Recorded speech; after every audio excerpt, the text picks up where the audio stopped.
Olá, meus queridos, tudo bem? Como é que vocês estão? Na nossa sequência do nosso estudo nos crimes contra o patrimônio, na nossa aula de hoje, nós vamos estudar o crime de extorsão. Essa aula, pessoal, ela nem é fragmentada em várias partes, porque, na verdade, o crime de extorsão, ele é um pouco mais singelo, um pouco mais simples de ser estudado, quando nós o comparamos com o crime de roubo e o crime de furto. Então, veja que aqui, o crime de extorsão, ele possui uma palavra-chave que é a peculiaridade que o diferencia do crime de roubo. Então, veja que na extorsão, nós trabalhamos com o verbo do tipo, que é constranger. Mas aqui, veja, embora o emprego do constrangimento ele seja característico tanto do roubo quanto da extorsão, veja que na extorsão a nossa palavra-chave essencial é denominada de colaboração. Como assim colaboração? Ora, no crime de extorsão, a colaboração da vítima ela é imprescindível para a obtenção da vantagem indevida. Enquanto que no roubo existe ali o constrangimento manifestado através da violência ou da grave ameaça, aqui, por outro lado, na extorsão, embora nós tenhamos esse constrangimento exercido ou sob violência ou sob grave ameaça, na extorsão, o autor do crime necessariamente precisa da colaboração da vítima para a obtenção da vantagem. Então, veja aqui, no crime de extorsão, a colaboração da vítima,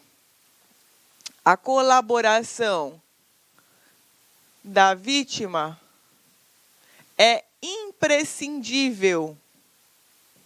É imprescindível. Ela é indisponível.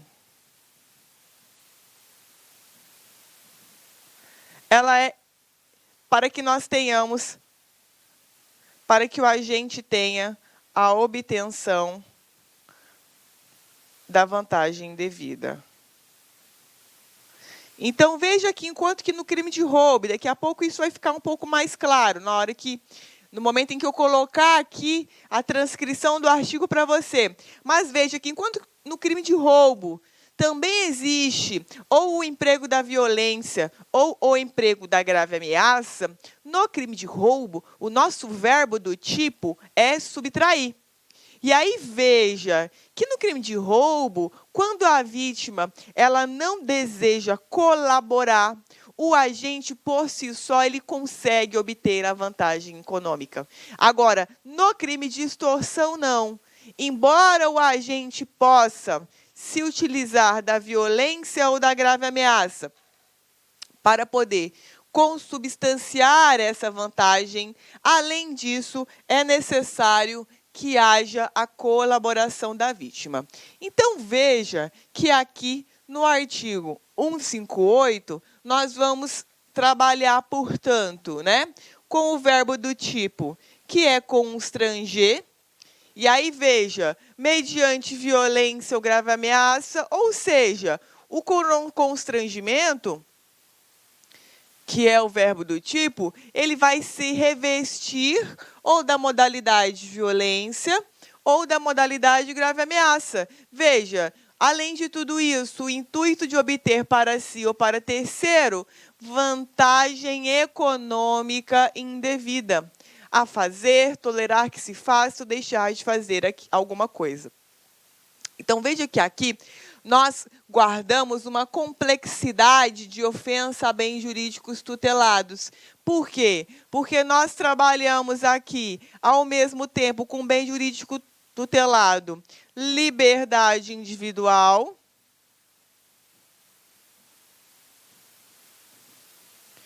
Mas qual objeto jurídico tutelado? Patrimônio. Ora, na medida em que o meu verbo do tipo é constranger, ora, se eu vou constranger alguém a fazer, tolerar que se faça, ou a deixar de fazer alguma coisa, isso, quando não é vinculado ao interesse econômico, por si só, já caracteriza um crime, que é o crime denominado constrangimento ilegal. E aí, veja que quando eu tenho no contexto, associado a esse constrangimento, um interesse patrimonial, aí sim nós estaremos diante do crime de extorsão. Então, veja que, assim como no latrocínio, em que nós estudamos na aula passada, que nós temos vida com patrimônio, assim como no roubo qualificado pela lesão corporal grave, em que nós temos integridade física e patrimônio, aqui na extorsão também nós temos liberdade individual, porque, veja, se a vítima ela é constrangida e se a colaboração ela é imprescindível para a obtenção da vantagem econômica, significa dizer que a vítima, ela, como colabora, vai colaborar de alguma forma, deixando de fazer algo ou fazendo alguma coisa. Então, veja que a base, na verdade, é esse fazer ou deixar de fazer, já que a essência do crime da extorsão é justamente a colaboração. E aí, veja, associado a esse constrangimento, nós temos a obtenção indevida de vantagem econômica. Veja que a pena aqui do crime de extorsão é exatamente igual à pena do crime de roubo simples. Mas nós temos aqui, além da questão da colaboração da vítima, uma outra especialidade, uma outra essencialidade no tocante ao crime de extorsão, que é o seguinte: no crime de extorsão, e a gente vai ver isso depois nos slides, prevalece na doutrina majoritária que se cuida de um crime formal, de modo que essa obtenção indevida da vantagem econômica, ela não é exigida para que se tenha caracterizado a consumação do crime. Então, veja que esse é o outro diferencial principal entre o roubo e a extorsão. Enquanto que na extorsão é necessária a colaboração da vítima, na extorsão nós estamos diante de um crime formal, na medida em que, embora o tipo penal incriminador ele traga o resultado naturalístico, esse resultado ele é dispensável para fins de consumação, e no crime de roubo nós vimos nas aulas anteriores que se cuida de um crime material. Então, veja que essas são as duas principais diferenças entre o crime de extorsão e o crime de roubo. Então, veja, só para a gente entender um pouquinho a sistemática em um caso prático. Então, por exemplo, se você vai até o caixa eletrônico, você já sacou a quantia pretendida, guardou esse dinheiro. Suponhamos que, nesse instante, ainda dentro do caixa eletrônico ali, né, do estabelecimento bancário, você é surpreendido por uma pessoa que ostenta uma arma de fogo e determina que você lhe entregue determinada quantia de dinheiro.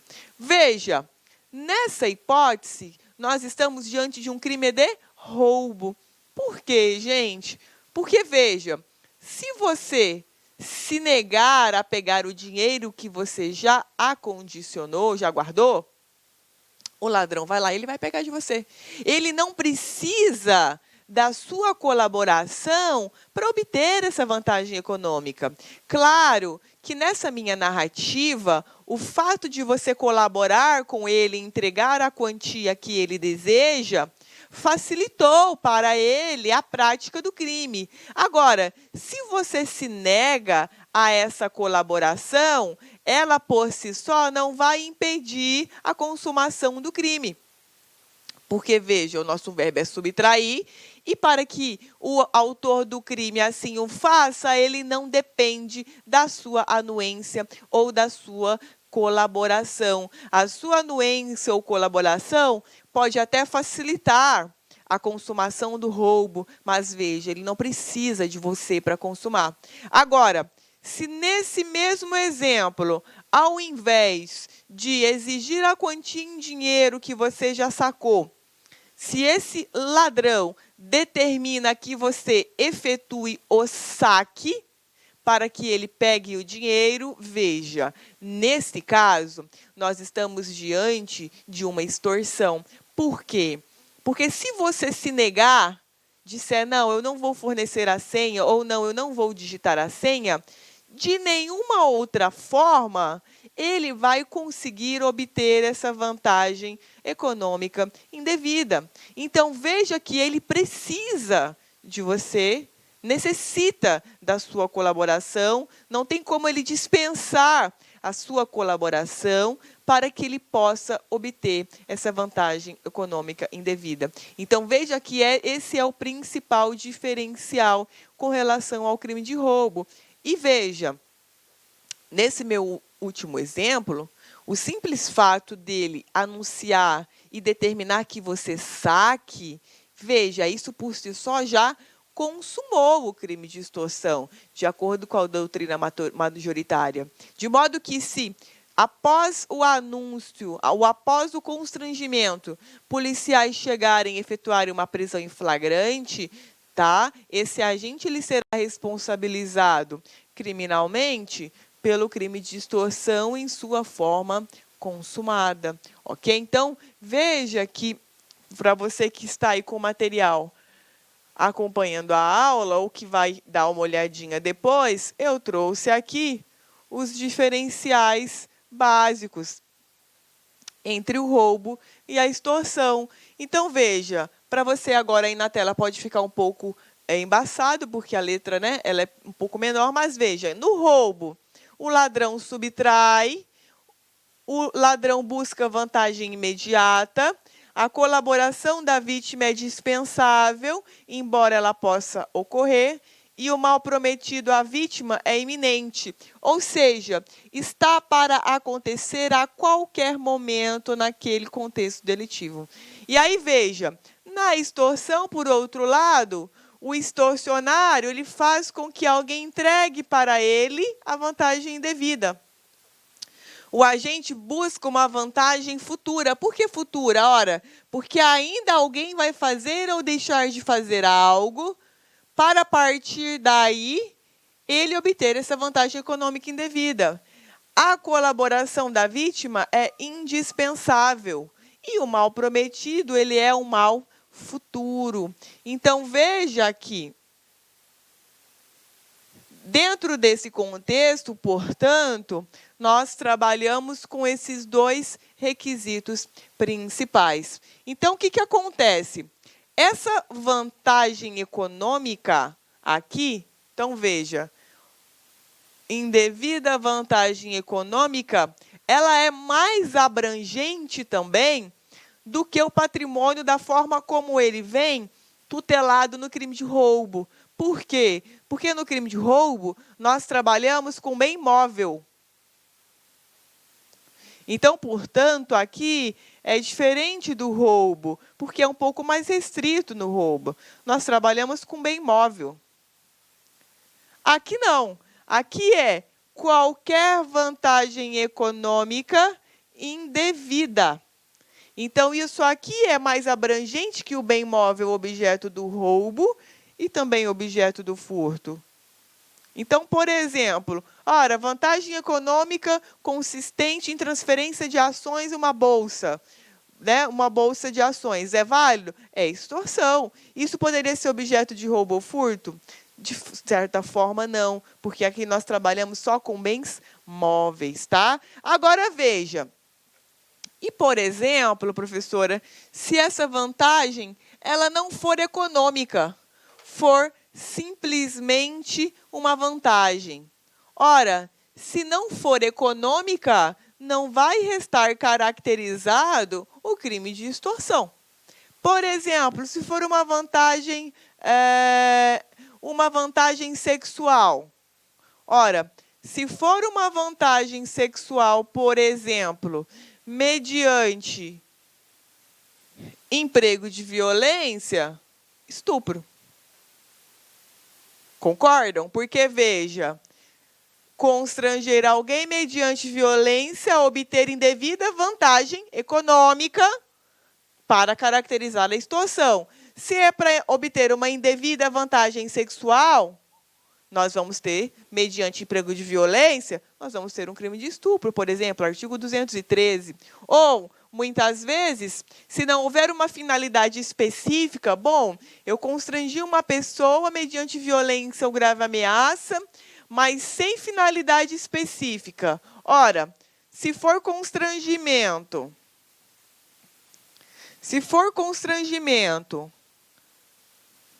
sem finalidade específica,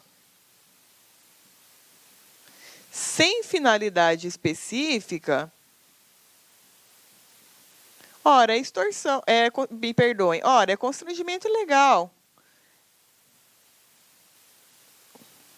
Que está lá no artigo 147, 146, por aí, do Código Penal. Então, veja que, necessariamente, aqui, nós temos que trabalhar no crime de extorsão com uma vantagem econômica. Qualquer constrangimento desacompanhado dessa vantagem vai caracterizar, essencialmente, num primeiro momento, o crime de constrangimento legal. Tá? Então, veja.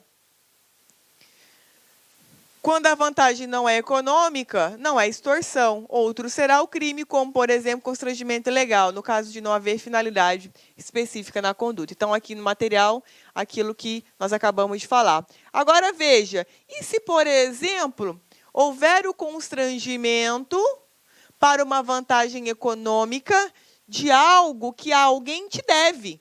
Então, veja, você celebrou algum negócio jurídico, a pessoa tem que te pagar determinada quantia em dinheiro e ela não te pagou. E aí você a constrange, mediante emprego de violência ou grave ameaça, a pagar uma dívida devida. Então, veja, nesse caso, exercício arbitrário das próprias razões, artigo 345 do Código. Então, veja, fazer justiça pelas próprias mãos para satisfazer pretensão. No nosso caso, pretensão de receber quantia em dinheiro, embora legítima, salvo quando a lei o permite. Aí nós temos pena de detenção de 15 dias ao mês e, se não há emprego de violência, se procede mediante queixa. Então, veja, quando existe um constrangimento, mas de algo que lhe é devido, você vai ser responsabilizado criminalmente pelo artigo 345 do Código Penal, e não crime de extorsão. Porque, veja, na extorsão, a gente trabalha com uma elementar, que é vantagem econômica indevida. Ora, se você tem a quantia em dinheiro para receber, deixa de ser indevido. Então, você desconstitui a elementar do crime de extorsão.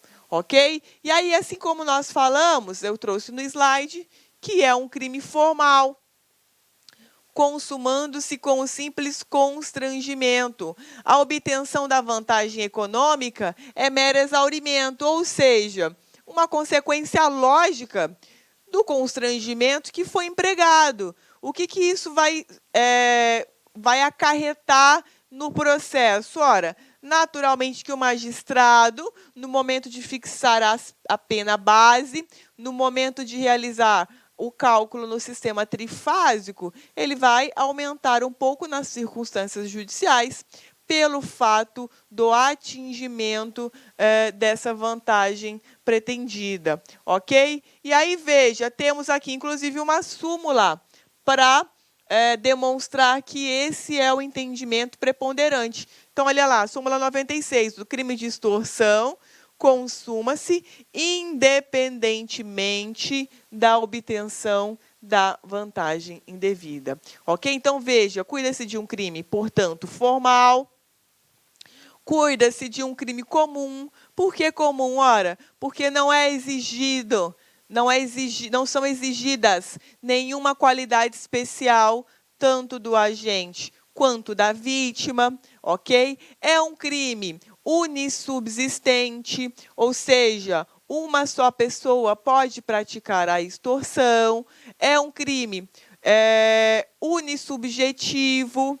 Então, veja, pode ser fracionado em mais de uma fase, portanto, assim como no furto e no roubo, é um crime que admite tentativa, tá? Então, você, aluno da LAC, não vai mais confundir dizendo que não cabe tentativa de crime formal. Não tem nada a ver uma coisa com a outra. Se você conseguir fracionar esse constrangimento em várias microetapas, isso significa que é um crime plurissubsistente. Todo crime plurissubsistente admite tentativa, ok? Então, veja aqui, ainda no parágrafo 1º do 158, a gente tem as majorantes. Então, veja, né, a primeira delas, se o crime é cometido por 2 ou mais pessoas ou com o emprego de arma, aumenta-se a pena de 1/3 até a metade. E aqui, pessoal, muito cuidado, porque nas nossas aulas anteriores, nós vimos que houve uma alteração no artigo 157, parágrafo 2A do Código Penal. Lá nós temos no roubo uma majorante que é arma de fogo.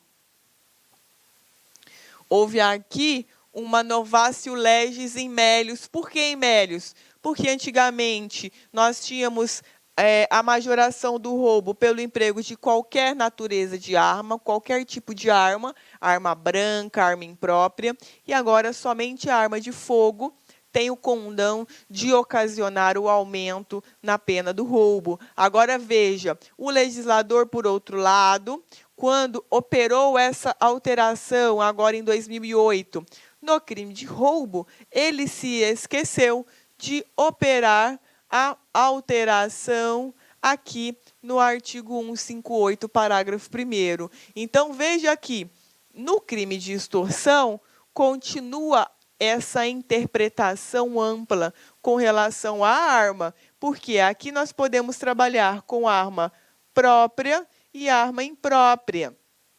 Se recordam? Arma branca, arma própria, arma imprópria, enquanto que lá no roubo só arma de fogo. Então, muito cuidado, porque isso aqui é prato cheio para o examinador, ok? Não houve alteração ainda aqui com relação ao crime de extorsão, ok? Então, fiquem atentos que, por serem muito semelhantes, roubo e extorsão, pode ser que isso seja cobrado na sua prova. Mas, como a sua prova é primeira fase, na primeira fase, você vai se ater de forma restrita àquilo que é reproduzido na lei seca. Então, ainda permanece válida essa interpretação mais ampla que considera emprego de arma como majorante no crime de extorsão, ok? E aí, vejam, meus queridos, no parágrafo 2º, nós temos as qualificadoras. Então, veja, no parágrafo 2º, aplica-se a extorsão praticada mediante violência o disposto no parágrafo 3º do artigo anterior. Lembra, no parágrafo 3º do artigo anterior, nós temos lesão corporal qualificada.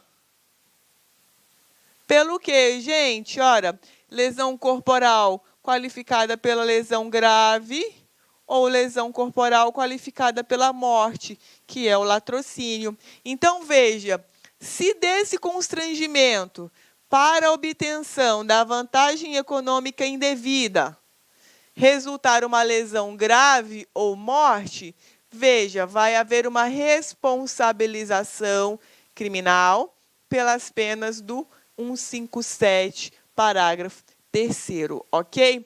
Aqui no parágrafo 2º do 158, nós chamamos isso aqui de tipo penal remetido, ok? Também chamado de norma penal em branco invertida. Por que invertida? Ora, porque, veja, aqui no parágrafo 2º do 158, nós vamos precisar de uma complementação normativa. Veja, aqui no parágrafo 2º, nós não temos o preceito secundário cominado para quando eu tenho constrangimento com morte ou lesão grave. Então, nesse caso, nós vamos utilizar as penas de um outro tipo penal. No caso, o crime de roubo. Por quê? Porque, na verdade, o parágrafo 2º, ele remete o aplicador do direito, por isso, tipo penal remetido, ou norma penal em branco invertida, remete para um artigo antecedente, que é o 157, ok?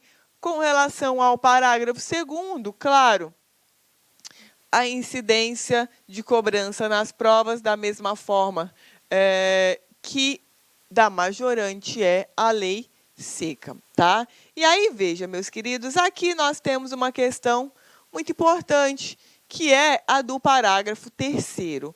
Por quê, gente? Porque, na verdade, o parágrafo 3º, ele é chamado pela doutrina de sequestro relâmpago, ok? Agora, embora exista essa nomenclatura de sequestro relâmpago, tecnicamente, nós não poderíamos atribuir esse tipo de conceituação. Por quê? Porque induz muito candidato em erro, na medida em que o artigo 159, ele cuida da extorsão mediante sequestro, tá? Então, o que acontece no parágrafo 3º aqui do 158? O legislador, na primeira parte do parágrafo, ele criou uma nova espécie de extorsão.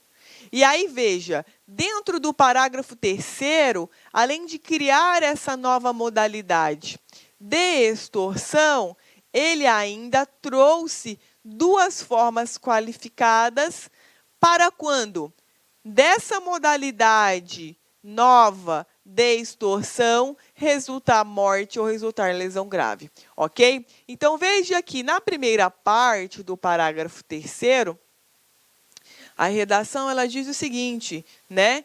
Se há uma segregação da liberdade, uma privação da liberdade de locomoção da vítima, e essa privação da liberdade, ela é essencial, necessária apenas durante o tempo que a vítima tiver que colaborar para a obtenção da vantagem. Então, veja que esse sequestro relâmpago recebeu esse nome da doutrina, por quê?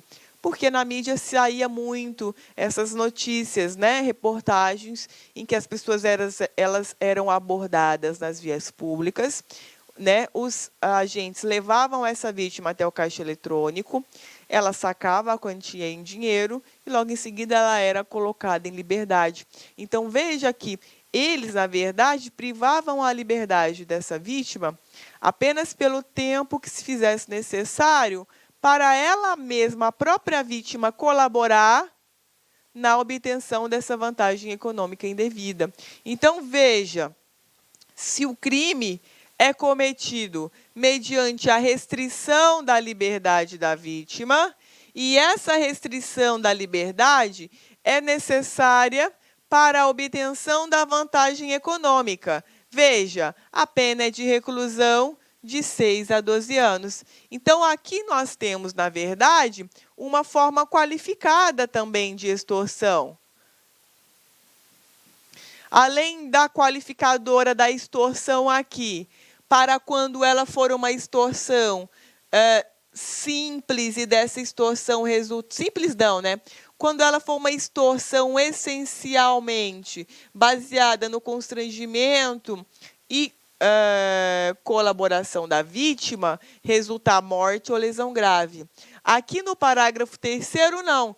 Nós temos uma nova variável de extorsão, porque, além do constrangimento e da vantagem econômica e devida, você tem a privação, a restrição momentânea da liberdade de locomoção dessa vítima, somente pelo tempo que se fizer necessário para que a vítima colabore e o autor do crime obtenha a vantagem econômica. E aí, veja, a pena é de reclusão de 6 a 12, além da multa. E aí nós temos, portanto, além dessa variável aqui, as formas mais graves que vão ser qualificadas. Então, veja, se resultar lesão corporal grave ou morte, aplica-se as penas do 159, parágrafo 2º e 3º. Então, veja, se da segregação momentânea da liberdade de locomoção da vítima, de agir dela,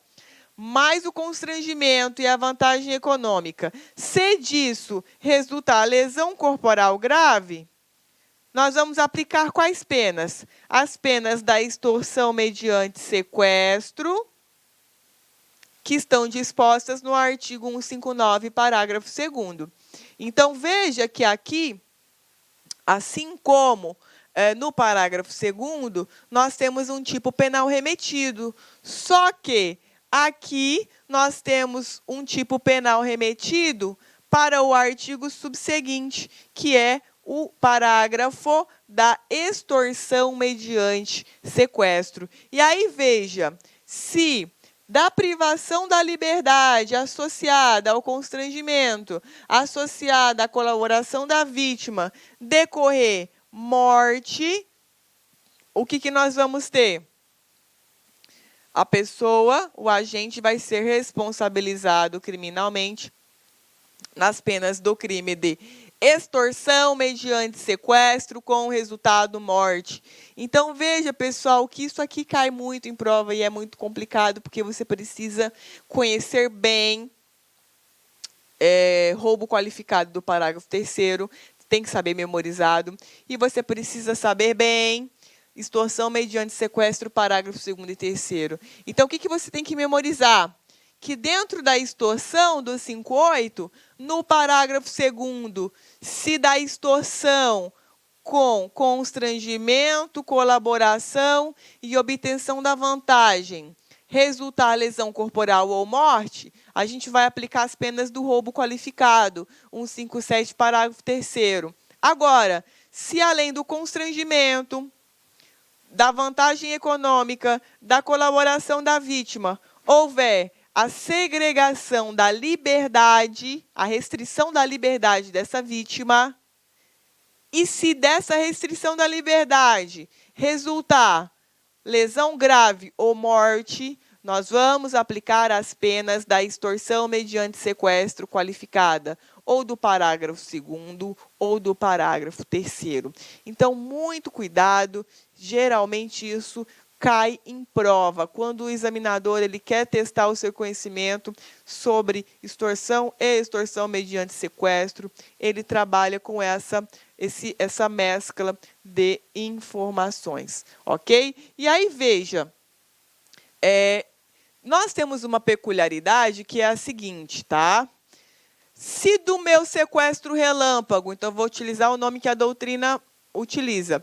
Se o meu sequestro relâmpago resultar morte, eu vou aplicar as penas da extorsão mediante sequestro com resultado morte, correto? Correto. Agora, a extorsão mediante sequestro com resultado morte é um crime hediondo. E aí, na verdade, o sequestro relâmpago com resultado morte, ele não consta no rol de crimes hediondos. E aí surge uma discussão na doutrina, porque muitos dizem, se a pena é a mesma, o crime é praticamente praticado nas mesmas condições que a extorsão mediante sequestro com o evento morte, por que não considerar também o 158, parágrafo 3º, com resultado morte como crime hediondo?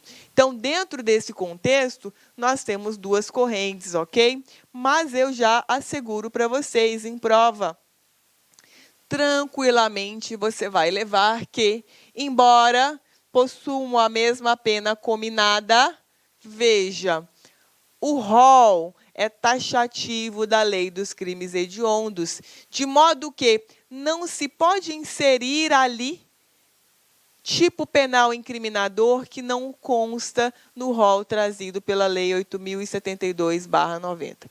Então, esse é o posicionamento dos professores Masson, Bittencourt. Então, veja, o legislador não acrescentou essa hipótese à lei dos crimes hediondos. Logo, não cabe ao intérprete fazer analogia em malam partem, ok? Por outro lado, nós temos uma segunda corrente que eu trouxe aqui, que é a do professor Rogério Sanches, mas não é essa que os senhores vão levar para a sua prova. O que fez o legislador com a lei foi apenas especificar uma das várias formas de execução da extorsão. Ele não criou um novo crime. Sem o parágrafo 3º, já era possível encaixar o sequestro relâmpago com resultado morte na lei dos crimes hediondos, tá? Esse, repita-se, não é o posicionamento que você vai levar para a sua prova, ok? Portanto, meus queridos, na sequência aqui, com relação ao crime de extorsão, a gente vai estudar o crime de extorsão mediante sequestro. E aí, dentro do nosso estudo do crime de extorsão mediante sequestro, nós vamos voltar novamente no tema da aula de hoje. Então, eu vou fazer uma outra abordagem agora, no artigo 159, dessa vez fazendo uma diferenciação com relação ao crime de extorsão, mas sob o prisma de análise do crime de extorsão mediante sequestro, já que, como eu disse a vocês, são crimes que geralmente são cobrados juntos nas provas, ok? Espero que você tenha gostado.